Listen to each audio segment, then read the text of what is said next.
নতুন কাপড় কিনে আসছি আর যদি ডং ডাং না করি তাহলে কি আর হয় বলেন।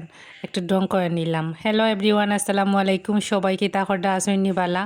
তো আমার মেয়ের জন্য লেহেঙ্গা কিনতে চলে আসলাম। এই দেখেন লেহেঙ্গা, এটা কিন্তু অনেক দাম বলতেছে। এত দাম বলছে তার জন্য আমি আর কিনলাম না। এখন আমি দেখতেছি যে লেহেঙ্গার কাপড়টাই কিনে নেব। আর এই দেখেন আমি লেহেঙ্গার কাপড়টা কিন্তু কিনে আনছি। এই কাপড়টা আপনাদের কাছে কেমন লাগছে অবশ্যই কমেন্ট করে জানাবা। এইটা দিয়ে আমি লেহেঙ্গা বানাবো আমার মেয়ের জন্য। অনেক দিন ধরে আমার মেয়ে বায়না করতেছে ওকে লেহেঙ্গা দেওয়ার জন্য। তাই আজ ফাইনালি ওর জন্য আমি লেহেঙ্গা বানাতে চলে আসলাম। তো অবশ্যই আপনাদেরকে ফুল ভিডিওতে দেখাবো আমি কিভাবে লেহেঙ্গা বানাইছি।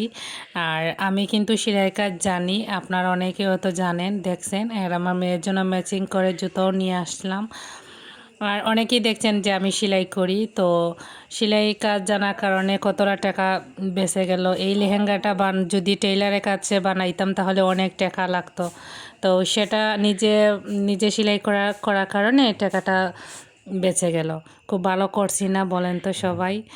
আর এইটা সেলাই করতে করতে তো অনেকটা সময় লেগেছে এটা সেলাই করতে। আমার পুরো একটা দিন গেছে ওটা সেলাই করতে।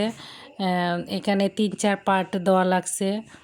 তো লেহেঙ্গা যারা বানায় তারা অবশ্যই বুঝতে পারবা। এই হচ্ছে আমার মেয়ের ফাইনাল লুক। কেমন হয়েছে অবশ্যই কমেন্ট করে জানাবা। আমার মেয়ে তো আজকে অনেক খুশি, ও লেহেঙ্গা পরেছে। আর এই দেখেন কিভাবে পুশ দিচ্ছে।